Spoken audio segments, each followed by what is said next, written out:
আজ জানাবো পশ্চিমবঙ্গ দেশ এবং বিদেশের বাছাই করা গুরুত্বপূর্ণ 50টি তাজা সংবাদ। আপনি যদি চ্যানেলে নতুন হয়ে থাকেন তাহলে অবশ্যই চ্যানেলটি সাবস্ক্রাইব করুন, কারণ প্রতিদিনের সেরা খবর আপনার হাতের মুঠোয় পৌঁছে দিতে আমরা আছি সদা প্রস্তুত। খবরের প্রথমেই দেখে নেব সংবাদ শিরোনাম।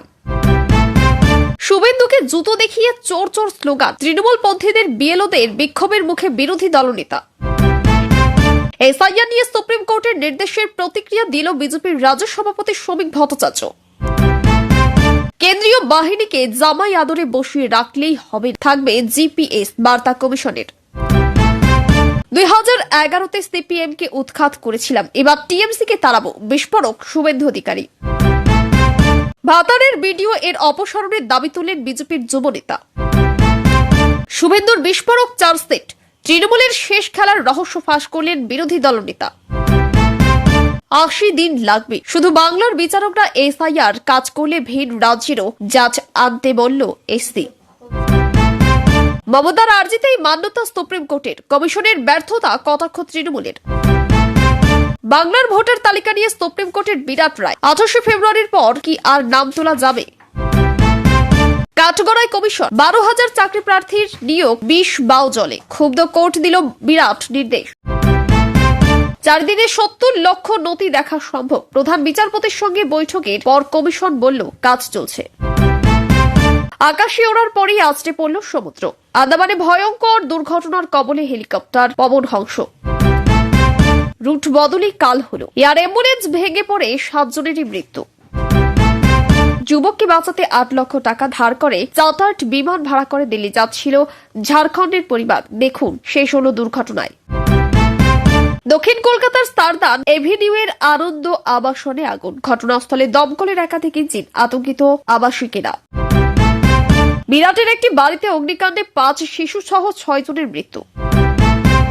গতির নেশায় চূর্ণ 4 কোটি বিলাসবহুল গাড়ি, 3টি গাড়িকে ধাক্কা মেরে থামল বাহন, ভিডিও প্রকাশ্যে। মার্কিন যুক্তরাষ্ট্রের সঙ্গে উত্তেজনার মাঝেই ইরানের সামরিক হেলিকপ্টার বিধ্বস্ত, নিহত 4। মালদাহের মানিকচকে মিম বিজেপি সংঘর্ষ, উত্তপ্ত রাজনৈতিক আবহাওয়া। সেলিমের সঙ্গে জোট, বামেদের সঙ্গে নয়, 26 ক্যাপ্টেন আমি, দ্য ওয়েল হুমায়ুন কবির। 2026 নির্বাচনে একক নেতৃত্বে লড়বেন হুমায়ুন কবির, স্পষ্ট করলেন নিজের অবস্থান। খেলা হবে একসাথে, তৃণমূল বিজেপিকে রুখতে আলিমুদ্দিনে কি বড় চাল চাললেন নওশাদ। ভোটে আইএসএফের সঙ্গে জোট বাঁধছে সিপিএম, নওশাদের কটি আসন ছাড়ছেন সেলিমরা।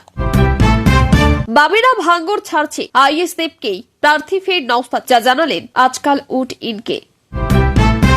ছিলেন ভরতপুরের বিধায়ক, এবার কোন আসনে প্রার্থী হুমায়ুন কবির, শুরু হয়ে গেল দেওয়াল লিখন। সিইও দপ্তরে বিক্ষোভের মুখে শুভেন্দু, স্লোগান ও জুতো ছোড়ার অভিযোগ। ফের সংঘর্ষ যাদবপুর বিশ্ববিদ্যালয়ে, কানের পর্দা ফাটল পড়ুয়ার, কমিটির গঠন কর্তৃপক্ষের। তৃণমূলের বিরুদ্ধে চার্জশিট প্রকাশের পর হল লোডশেডিং, কি বললেন শুভেন্দু। এসআইআর বৈঠকে উপস্থিত কেন মনোজ পন্থকে গ্রেপ্তারের দাবি সুকান্তর, জবাব দিল নবান্ন। 51টি ক্লাবকে 10,000-এর চেয়ে আয়ের উৎস কি, টিএমসি সংসদকে ডেডলাইন শুভেন্দুর। একটা সুযোগ অন্তত দিন, বিজেপি ক্ষমতা এলে সোনার বাংলা গড়ার আশ্বাস মিঠুন চক্রবর্তী। কোন এজেন্সি বা বাহিনী নয়, এবারের ভোট আমরা নিজেদের কায়দায় লড়ব, কোন কায়দায়, ইঙ্গিত শ্রমিকের। থাকবে জিপিএস, ভোটে নিষ্ক্রিয়তা চলবে না, বাহিনীকে সরাসরি কাজে নামানোর নির্দেশ কমিশনের। মুখ্যমন্ত্রীর উপর চাপ বাড়াতে বড় চাল, বকেয়া ডিএ মামলায় বৃহস্পতিতেই ঘুরবে মোড়। লহমা পাইলের পর এবার সাহেব চট্টোপাধ্যায়ের আবাসনে অগ্নিকাণ্ড। আমি তৃণমূল ছেড়ে দেব, কেন বললেন প্রতিকূল। বিগ ব্রেকিং, 26-এর আগে অবশেষে রাজ্যের নাম বদলের প্রস্তাবে অনুমোদন কেন্দ্রের, নতুন নাম। যুবশক্তি প্রকল্প চালু হতেই ভাতার ফর্ম নিয়ে কারাকারি, উত্তেজনা আরামবাগে, পরিস্থিতি সামাল দিতে হিমশিম খেল পুলিশ। এসআইআর বিচারে নিরাপত্তা আশঙ্কায় চিঠি জুডিশিয়াল অফিসারদের, কমিশনকে গাফিলতি এড়াতে বড় নির্দেশ হাইকোর্টের। ভারত পাকিস্তান ম্যাচ আবার, আইসিসি ঘোষণা করে দিল তারিখ, কোন মাঠে খেলা হবে সেটাও জানিয়ে দেওয়া হলো। বাংলা জয় বিজেপির স্লোগানে বদল, অঙ্ক কষেই জয় শ্রীরাম এখন। জামাইবাবুর মতো বসে থাকলে হবে না, বাহিনী প্রসঙ্গে কমিশন, জিপিএস নজরদারিতে মোতায়েন। তৃণমূলের 4 প্রার্থীর রাজ্যসভা অভিযানে বড় চমক আসছে 5ই মার্চ। এগিয়ে টিএমসি, চূড়ান্ত ভোটার তালিকা প্রকাশের আগেই খসড়া প্রার্থী তালিকা তৈরি। প্রাক্তন রাজ্য সভাপতি থেকে পদ্মশ্রী প্রাপ্ত শিল্পী, রাজ্যসভায় বিজেপির প্রার্থীর দৌড়ে একাধিক হেভিওয়েট। বিজেপির কথায় চলতে গিয়ে ভুল করেছে কমিশন, সুপ্রিম কোর্টে এসআইআর মামলা নিয়ে অভিযোগ সুজনের।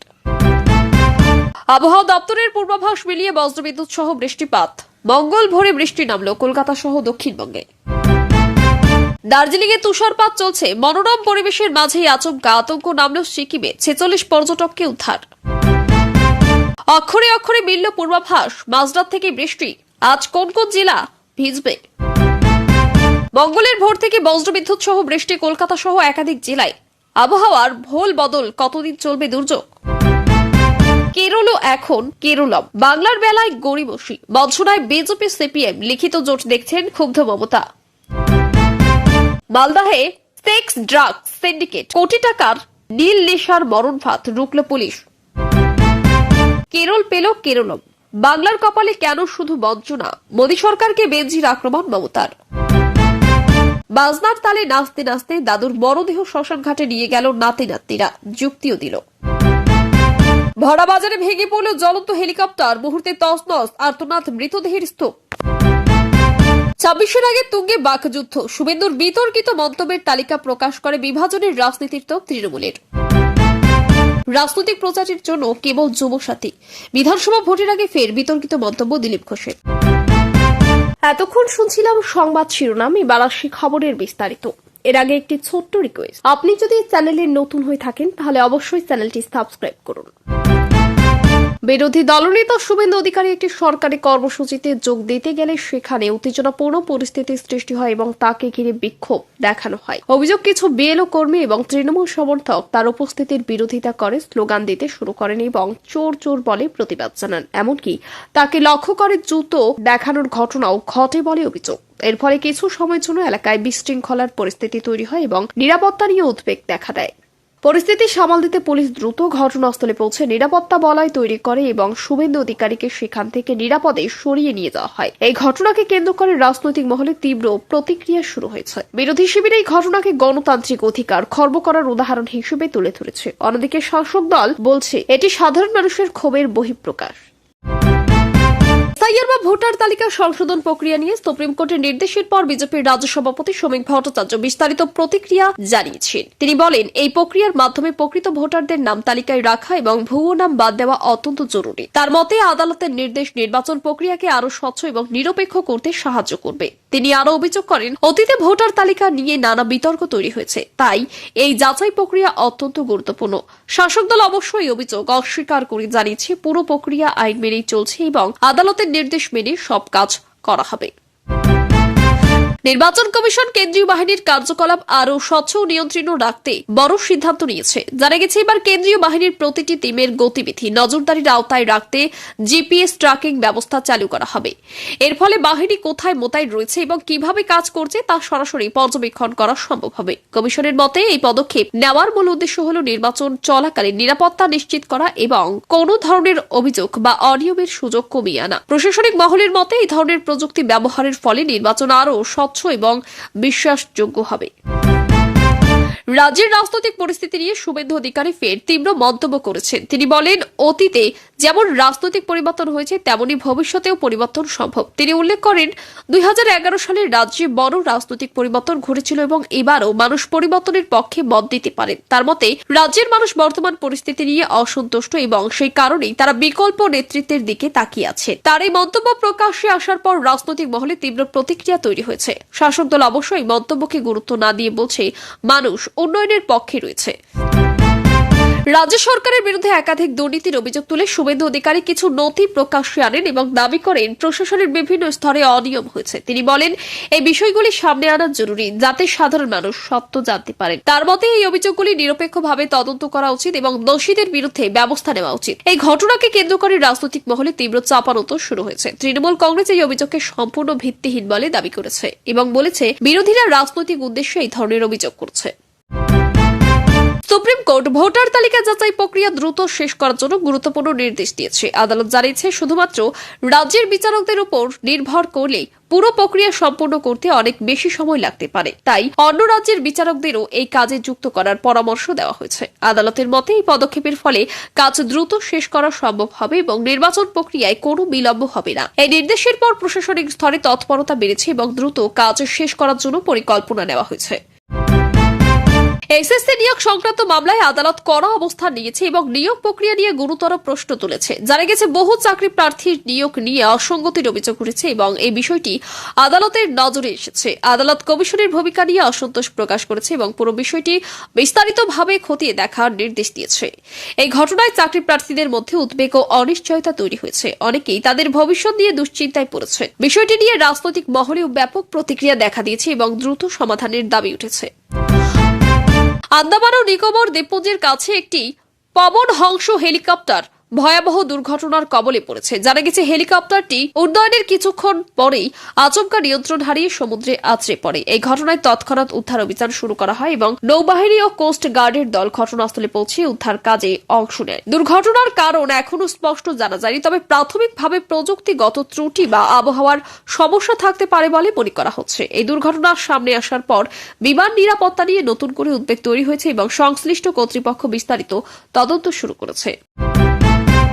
ঝাড়খণ্ডের একটি পরিবারের মর্মান্তিক ঘটনা সামনে এসেছে, যেখানে গুরুতর অসুস্থ এক যুবককে বাঁচানোর জন্য তার পরিবার বিপুল টাকা ধার করে চার্টার্ড বিমান ভাড়া করেছিল। জানা গেছে তাকে উন্নত চিকিৎসার জন্য দিল্লিতে নিয়ে যাওয়া হচ্ছিল, কিন্তু দুর্ভাগ্যজনকভাবে যাত্রাপথেই দুর্ঘটনা ঘটে এবং সব পরিকল্পনা ভেস্তে যায়। এই ঘটনায় পরিবারটি ভেঙে পড়েছে এবং এলাকায় শোকের পরিবেশ সৃষ্টি হয়েছে। পরিবার জানিয়েছে ছেলেকে বাঁচানোর শেষ চেষ্টা হিসেবে তারা এই উদ্যোগ নিয়েছিল। এই ঘটনা মানবিক দিক থেকে অত্যন্ত মর্মস্পর্শী এবং এলাকায় ব্যাপক আলোড়ন সৃষ্টি করেছে।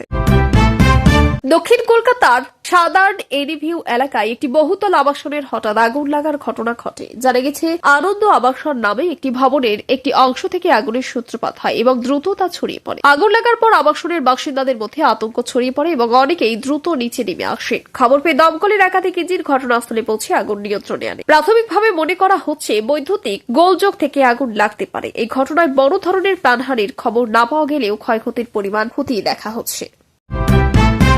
ইরানে একটি সামরিক হেলিকপ্টার দুর্ঘটনার কবলে পড়ে 4 জনের মৃত্যু হয়েছে। জানা গেছে হেলিকপ্টারটি একটি নিয়মিত প্রশিক্ষণ বা দায়িত্ব পালন করার সময় ভেঙে পড়ে। দুর্ঘটনার পরপরই উদ্ধারকারী দল ঘটনাস্থলে পৌঁছে পরিস্থিতি নিয়ন্ত্রণে আনে। এই ঘটনাকে কেন্দ্র করে ইরানের সামরিক বাহিনীর মধ্যে উদ্বেগ তৈরি হয়েছে। দুর্ঘটনার কারণ জানতে তদন্ত শুরু হয়েছে এবং প্রযুক্তিগত ত্রুটি বা অন্য কোনো কারণ ছিল কিনা তা খতিয়ে দেখা হচ্ছে। মালদহ জেলার মানিকচক এলাকায় রাজনৈতিক সংঘর্ষের ঘটনা সামনে এসেছে, যেখানে 2 রাজনৈতিক দলের কর্মীদের মধ্যে উত্তেজনা ছড়িয়ে পড়ে। অভিযোগ উভয় পক্ষের মধ্যে বচসা থেকে সংঘর্ষ শুরু হয় এবং পরিস্থিতি দ্রুত উত্তপ্ত হয়ে ওঠে। ঘটনাস্থলে পুলিশ পৌঁছে পরিস্থিতি নিয়ন্ত্রণে আনে। এই ঘটনাকে কেন্দ্র করে এলাকায় রাজনৈতিক উত্তেজনা বেড়েছে এবং সাধারণ মানুষের মধ্যেও আতঙ্ক সৃষ্টি হয়েছে। প্রশাসন পুরো বিষয়টি তদন্ত করে দেখছে এবং শান্তি বজায় রাখার আহ্বান জানিয়েছে। জনতা উন্নয়ন পার্টির নেতা হুমায়ুন কবির আসন্ন বিধানসভা নির্বাচন নিয়ে গুরুত্বপূর্ণ মন্তব্য করেছেন। তিনি জানিয়েছেন তিনি নিজেই আগামী নির্বাচনে নেতৃত্ব দিতে চান এবং রাজনৈতিকভাবে বড় ভূমিকা নেওয়ার জন্য প্রস্তুত। তিনি আরো বলেন, বিভিন্ন রাজনৈতিক দলের সঙ্গে আলোচনা চলছে এবং ভবিষ্যতে নতুন রাজনৈতিক সমীকরণ তৈরি হতে পারে। তার এই মন্তব্য প্রকাশ্যে আসার পর রাজনৈতিক মহলে নতুন করে আলোচনা শুরু হয়েছে এবং অনেকেই মনে করেছেন আগামী নির্বাচনে নতুন জোটের সম্ভাবনা তৈরি হতে পারে। আইএসএফ নেতা নওশাদ সিদ্দিকী বিরোধী রাজনৈতিক শক্তিগুলিকে একসঙ্গে লড়াই করার আহ্বান জানিয়েছেন। তিনি বলেছেন, রাজ্যের বর্তমান রাজনৈতিক পরিস্থিতিতে বড় পরিবর্তন আনতে হলে বিরোধী দলগুলিকে ঐক্যবদ্ধ হতে হবে। তার এই মন্তব্যকে কেন্দ্র করে রাজনৈতিক মহলে নতুন করে জোটের সম্ভাবনা নিয়ে আলোচনা শুরু হয়েছে। রাজনৈতিক বিশ্লেষকদের মতে এই ধরনের উদ্যোগ ভবিষ্যতেও নির্বাচনী সমীকরণে গুরুত্বপূর্ণ প্রভাব ফেলতে পারে। ভাঙ্গর বিধানসভা কেন্দ্রকে ঘিরে বামফ্রন্ট এবং আইএসএফ এর মধ্যে সম্ভাব্য রাজনৈতিক সমঝোতা নিয়ে রাজ্য রাজনীতিতে জোর জল্পনা শুরু হয়েছে। সূত্রের খবর, বাম নেতৃত্ব এই কেন্দ্রটি আইএসএফ এর জন্য ছেড়ে দেওয়ার বিষয়ে ইতিবাচক মনোভাব দেখিয়েছে। এর ফলে আইএসএফ এর অন্যতম মুখ নওশাদ সিদ্দিকী আবার এই কেন্দ্র থেকে প্রার্থী হতে পারেন বলে আলোচনা চলছে। রাজনৈতিক বিশ্লেষকদের মতে ভাঙ্গর এলাকায় আইএসএফ এর প্রভাব ও সংগঠন শক্তিশালী হওয়ায় বামেদের এই সিদ্ধান্ত কৌশলগতভাবে গুরুত্বপূর্ণ হতে পারে। এতে বিরোধী ভোট একজোট করার চেষ্টা করা হচ্ছে বলেও মনে করা হচ্ছে। যদিও এই বিষয়ে আনুষ্ঠানিক ঘোষণা এখনো হয়নি, তবুও বাম ও আইএসএফ এর সম্ভাব্য জোট রাজ্যের নির্বাচনী সমীকরণে বড় প্রভাব ফেলতে পারে বলে মনে করা হচ্ছে। যাদবপুর বিশ্ববিদ্যালয়ে ফের ছাত্রদের মধ্যে সংঘর্ষের ঘটনা রাজ্যের শিক্ষা মহলে উদ্বেগ সৃষ্টি করেছে। জানা গেছে, দুই ছাত্রগোষ্ঠীর মধ্যে তর্কাতর্কি থেকে পরিস্থিতি হঠাৎ উত্তপ্ত হয়ে ওঠে এবং তা হাতাহাতি ও সংঘর্ষে পরিণত হয়। এই ঘটনায় এক পড়ুয়ার কানের পর্দা ফেটে যায় বলে জানা গেছে এবং তাকে দ্রুত হাসপাতালে ভর্তি করা হয়। ঘটনাটি সামনে আসার পর বিশ্ববিদ্যালয় ক্যাম্পাসে আতঙ্ক উত্তেজনা ছড়িয়ে পড়ে। বিশ্ববিদ্যালয় কর্তৃপক্ষ বিষয়টি অত্যন্ত গুরুত্ব দিয়ে দেখছে এবং ঘটনার তদন্তে একটি বিশেষ কমিটি গঠন করেছে। এই কমিটি ঘটনার কারণ, দায়ী ব্যক্তিদের ভূমিকা এবং ভবিষ্যতে কিভাবে এই ধরনের ঘটনা এড়ানো যায় তা নিয়ে রিপোর্ট দেবে। এই ঘটনাকে কেন্দ্র করে ছাত্র রাজনীতি ও ক্যাম্পাসে নিরাপত্তা নিয়ে নতুন করে প্রশ্ন উঠেছে। এসআইআর বা ভোটার তালিকা সংশোধন প্রক্রিয়া নিয়ে একটি গুরুত্বপূর্ণ বৈঠকে এক প্রশাসনিক আধিকারিকের উপস্থিতিকে কেন্দ্র করে রাজনৈতিক বিতর্ক তৈরি হয়েছে। বিজেপির পক্ষ থেকে অভিযোগ করা হয়, ওই আধিকারিকের ভূমিকা নিয়ে প্রশ্ন রয়েছে এবং তার বিরুদ্ধে তদন্ত হওয়া উচিত। তাদের দাবি, এই প্রক্রিয়ায় স্বচ্ছতা নিশ্চিত করা জরুরি। অন্যদিকে রাজ্য সরকারের পক্ষ থেকে স্পষ্ট জানানো হয়, পুরো প্রক্রিয়াটি আইন অনুযায়ী এবং নির্বাচন কমিশনের নির্দেশ মেনেই করা হচ্ছে, কোনো অনিয়ম হয়নি বলেও প্রশাসন দাবি করেছে। এই ঘটনাকে কেন্দ্র করে রাজনৈতিক চাপানোতর শুরু হয়েছে এবং ভোটের আগে ভোটার তালিকা নিয়ে বিতর্ক আরও বেড়েছে। বিজেপি নেতা এবং বিশিষ্ট অভিনেতা মিঠুন চক্রবর্তী রাজ্যের মানুষের কাছে তাদের দলকে একটি সুযোগ দেওয়ার আহ্বান জানিয়েছেন। তিনি বলেন, মানুষ যদি তাদের উপর আস্থা রাখেন এবং ক্ষমতায় নিয়ে আসেন, তাহলে রাজ্যের উন্নয়নের জন্য বড় পদক্ষেপ নেওয়া হবে। তিনি সোনার বাংলা গড়ার আশ্বাস দেন এবং বলেন, কর্মসংস্থান, শিল্প এবং পরিকাঠামো উন্নয়নে বিশেষ গুরুত্ব দেওয়া হবে। তার এই মন্তব্যকে কেন্দ্র করে রাজনৈতিক মহলে ব্যাপক প্রতিক্রিয়া দেখা দিয়েছে। শাসক দল এই মন্তব্যকে রাজনৈতিক প্রচার বলে উল্লেখ করেছে। অন্যদিকে বিজেপি বলছে, মানুষ পরিবর্তনের পক্ষে মত দিচ্ছে। বিজেপির রাজ্য সভাপতি শ্রমিক ভট্টাচার্য আসন্ন নির্বাচন নিয়ে দলের অবস্থান স্পষ্ট করেছেন। তিনি বলেন, তাদের দল নিজেদের সংগঠন শক্তি এবং কৌশলের উপর বিভিন্ন রিটেক। বিজেপির রাজ্য সভাপতি শ্রমিক ভট্টাচার্য আসন্ন নির্বাচন নিয়ে দলের অবস্থান বিক্ষোভ করেছেন। তিনি বলেন, তাদের দল নিজেদের সংগঠন শক্তি, কর্মী এবং কৌশলের উপর নির্ভর করে নির্বাচনে লড়াই করবে। তিনি ইঙ্গিত দেন, মানুষের সঙ্গে সরাসরি যোগাযোগ বাড়ানো এবং সংগঠনকে আরও শক্তিশালী করাই তাদের প্রধান লক্ষ্য। তার মতে, বাহিনী বা অন্য কোনো কিছুর উপর নির্ভর না করে গণতান্ত্রিক উপায়ে নির্বাচনে লড়াই করা হবে। তার এই মন্তব্যকে কেন্দ্র করে রাজনৈতিক মহলে আলোচনা শুরু হয়েছে এবং নির্বাচনকে সামনে রেখে রাজনৈতিক উত্তেজনা বাড়ছে। আন্তর্জাতিক ক্রিকেটে আবারও ভারত ও পাকিস্তানের মুখোমুখি হওয়ার ঘোষণা ক্রিকেট প্রেমীদের মধ্যে ব্যাপক উত্তেজনা তৈরি করেছে। আইসিসি জানিয়েছে, নির্দিষ্ট একটি টুর্নামেন্টে এই দুই চির প্রতিদ্বন্দ্বী দলের ম্যাচ অনুষ্ঠিত হবে। ম্যাচের দিন, সময় এবং ভেন্যুও ঘোষণা করা হয়েছে। ভারত পাকিস্তান ম্যাচ সবসময় বিশ্ব ক্রিকেটের অন্যতম আকর্ষণীয় ম্যাচ হিসেবে বিবেচিত হয় এবং এই ম্যাচ ঘিরে কোটি কোটি ক্রিকেট প্রেমী অপেক্ষা করে থাকেন। এই ঘোষণার পর থেকেই ক্রিকেট মহলে আলোচনা শুরু হয়েছে এবং টিকিট ও সম্প্রচার নিয়ে আগ্রহ বেড়েছে। আবহাওয়া দপ্তরের পূর্বাভাস অনুযায়ী কলকাতা সহ দক্ষিণবঙ্গের বিভিন্ন জেলায় বজ্রবিদ্যুৎ সহ বৃষ্টিপাত হয়েছে, যার ফলে আবহাওয়ায় বড় পরিবর্তন দেখা গেছে। ভোর থেকেই আকাশ মেঘাচ্ছন্ন ছিল এবং পরে বৃষ্টি শুরু হয়। এই বৃষ্টির ফলে তাপমাত্রা কমে যায় এবং গরম থেকে কিছুটা স্বস্তি মেলে। তবে বজ্রপাতের আশঙ্কা থাকায় প্রশাসনের পক্ষ থেকে মানুষকে সতর্ক থাকার পরামর্শ দেওয়া হয়েছে। আবহাওয়াবিদদের মতে, আগামী কয়েকদিন এই ধরনের আবহাওয়া চলতে পারে এবং কিছু এলাকায় ভারী বৃষ্টির সম্ভাবনাও রয়েছে।